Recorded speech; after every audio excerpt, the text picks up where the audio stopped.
my name's Ben. I'm about 6 beers in, so let's make a steak sandwich. Right, so I figured the first thing we'll do is we've got the fryer on. We're gonna have some chips, pan on the hob, heat that up. Lovely eye fillet. I was actually frowned upon at the butchers for buying eye fillet for a steak sandwich, but I don't care because I'm eating it. What's next? All right, let's prep the steaks. Okay, so I've got my little mix here. I've used salt, pepper, some chili, some cayenne pepper, popped it in the mortar and pestle, beat the shit out of it for a bit. Now it's powder. Pop them onto the steaks. We'll get them in the pan when it's ready. And you know what I know? Let's have some beer first. It's a good idea. Should have made something with a beer batter, then there's an excuse. All right, bit of oil. Yeah, a little bit more oil. It's good. That works. We're gonna spicy the shit out of our steak. The trick with the spice is to constantly taste it as you're making it. So the last thing you want to do is have too much of one thing and have it taste terrible. I've done that before. Ended up crying over my steak. Had nothing to do with the final season of Downton Abbey. It was all about the spice. I'm patting it in so that I don't have to use any oil. Just use the juices from the steak straight away. Shit all over my hands, look at that already. Paper towel's a beautiful thing. Pan's heating up, we're gonna let that heat. Got it about 3/4 heat on the, you know, I rent my house, this is the stove they gave me, hob. While it's doing that, let's get some extras together. Bit of red onion, some cherry tomatoes, some mushrooms. I think the trick will be to cut them nice and thin. You watch all those shows on telly about it, they say tuck your fingers in and all this kind of stuff, but that's probably the most awkward thing physically possible, to tuck your fingers in while you're cutting a thing. The trick I've found is just don't cut your finger. It's worked for me in the past, I don't know if it works for you, you can give it a try. If you like to cut your finger, you can go ahead, but I'm not a fan. People often think that it's the juice of the onion that gets up into your eyes, or the vapour or something like that, and makes your eyes, makes you cry when you're chopping onions. It's actually the smell. It gets into your nose. So, my answer, as is my answer with just about everything in life, beer. Have a beer. If your eyes start to sting in water, have a smell. It'll completely override the smell of everything onion, and you won't cry. Well, that is, of course, unless you've had too many beers and then, you start thinking about all this. I'll leave that there. We won't go into that. Mushrooms. Mushrooms are always best nice and thin, because we're going to use these here as a bit of a top on top of our steak. Got a few extras I've done a little bit earlier. They can all just jump up into there. And we'll fry that up afterward. What's a steak stanger without some chips? I've pre-cut just a few spuds, nice and thick. We'll chuck them in the deep fry in a little bit. Right, so we're starting to get to a decent heat now. Just be wary of the cast iron pan, because if you leave it on there too long, the handle heats up and you burn your hand. Pay attention, don't get too drunk. All right? It's progressive, right? It's a marathon, not a sprint. Right, start your drinking when you start your cooking, and you'll be right. That being said, I've done that ass backwards today, but that's all right. We're cooking late. This is more of a I'm drinking so I'm hungry thing, rather than I know I'm going to be hungry so I'll have a drink thing. All right, so I've decided to use a Turkish bread, wholly and solely because it was on special and $3. Along with that, we're going to make a bit of a mayo to go with it, but we're going to fancy it up a bit. We're going to chuck some garlic and a bit of whole grain mustard in with it. We'll put some cheese on there as well. We'll slice that up nice and thin. Okay, so our pan's nice and hot. Steak in.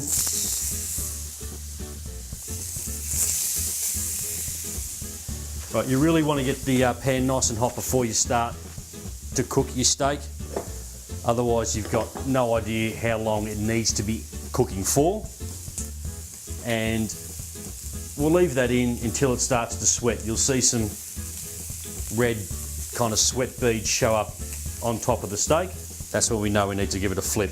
Right, so while that's cooking away, let's get our fancy mayo on the go.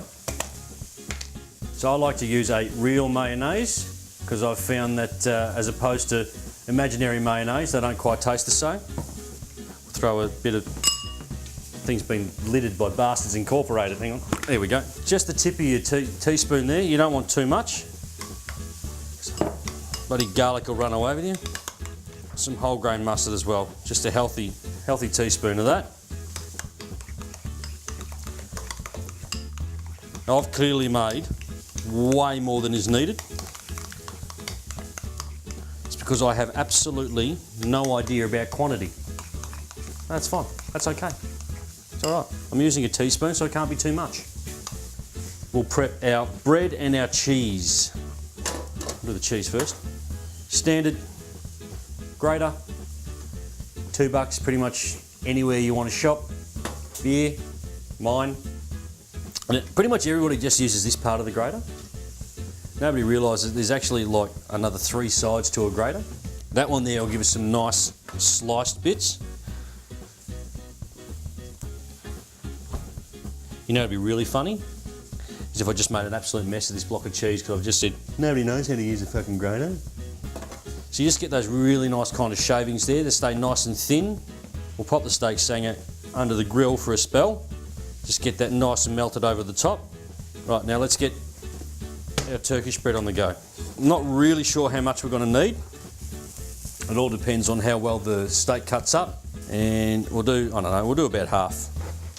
Half seems all right. That's going to seem like a massive steak sandwich. But trust me, by the time you get started on it, especially when you get a few beers in, it's going to seem like nothing at all.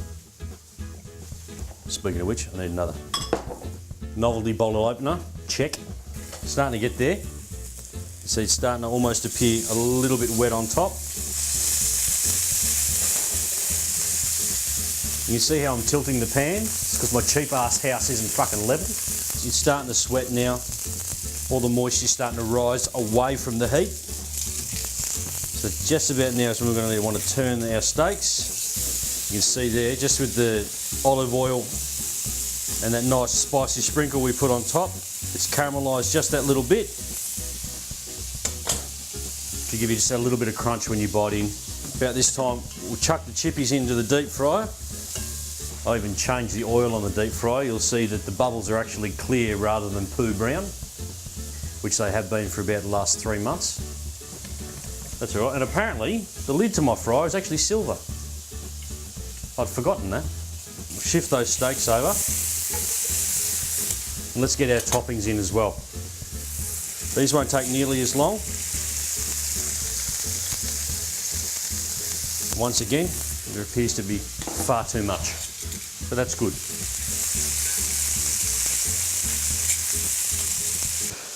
Excuse me. So what I'll do in the meantime, I'll get the grill heating up because we're going to want to toast our bread just a little bit. One of the things I've just recently realised, my entire life, I've been spreading things with a knife. Trust me when I say it, next time you make toast in the morning, use a spoon. Get your spoon, get the round side, dig it out of the thing, spread it on, it'll change your life. Granted, you'll then go and cut your toast, so you end up dirtying up 2 utensils. You know, that's why God invented dishwashers, isn't it? Most people will teach you this, I don't know if you've ever heard it, but you got what's called the hand test. So if you get your hand, you touch those 2 fingers together, that should be about medium rare, medium, medium well, and then well done. The tension in that muscle there should be roughly the same as the tension in the steak if you give it a poke. So with a knife fillet, you cook it to how you like it. I like mine somewhere between medium rare and medium. So I give that a bit of a poke like that, and then just get my medium rare together. Medium there. Try down. Yeah, so that's at about medium rare right now. Feels about the same as that. So I'll let that cook a little bit more. Now, not everybody's got a deep fryer.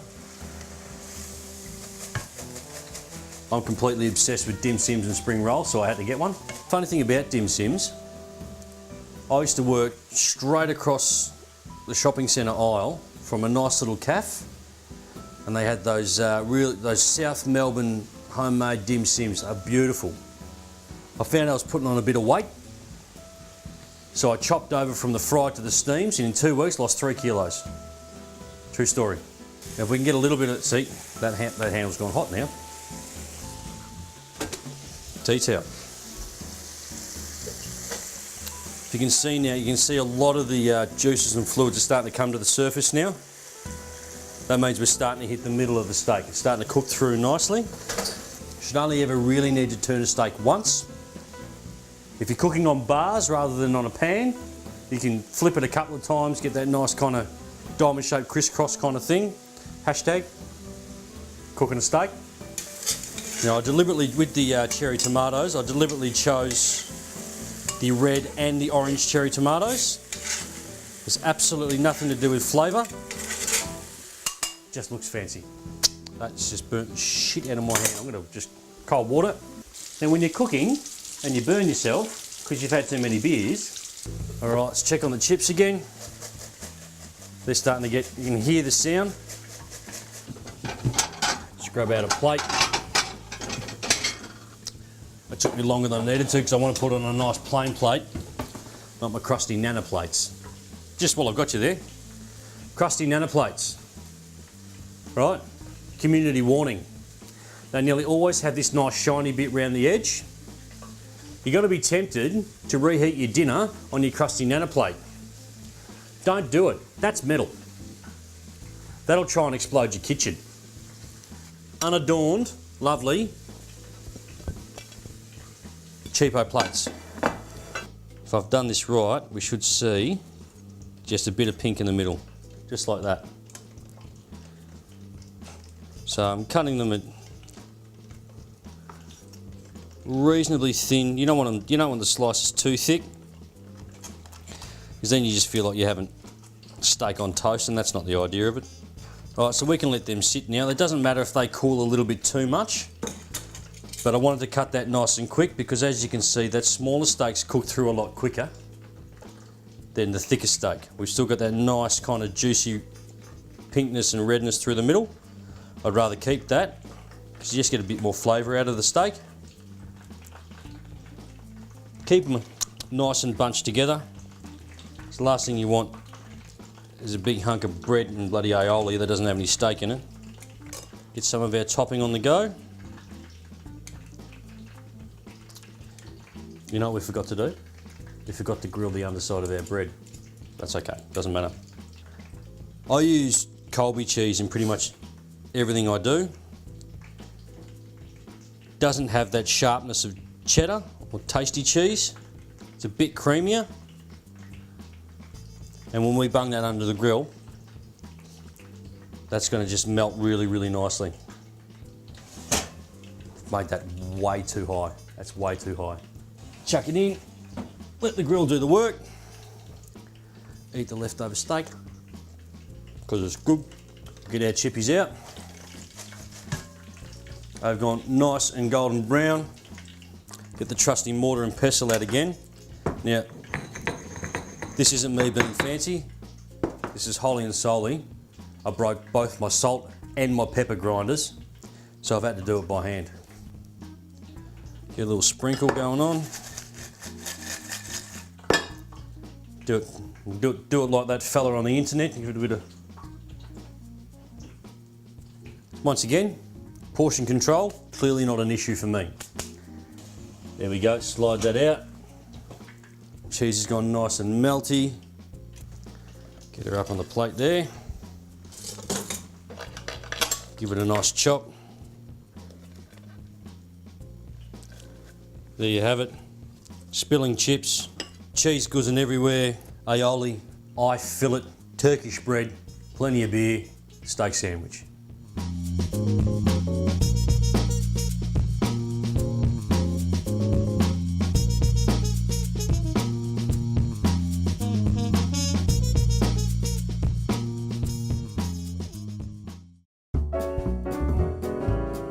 Thanks for watching Wasted Food. I'm Benny Mac. Get it into you.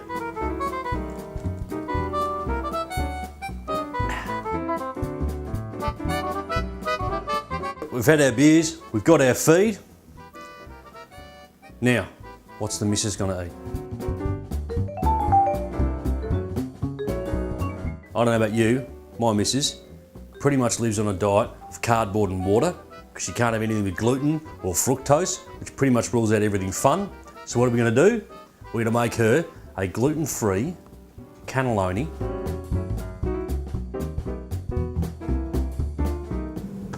She's at work, she doesn't know. I can hear you, you've got your mic on. Too many beers equals a wee.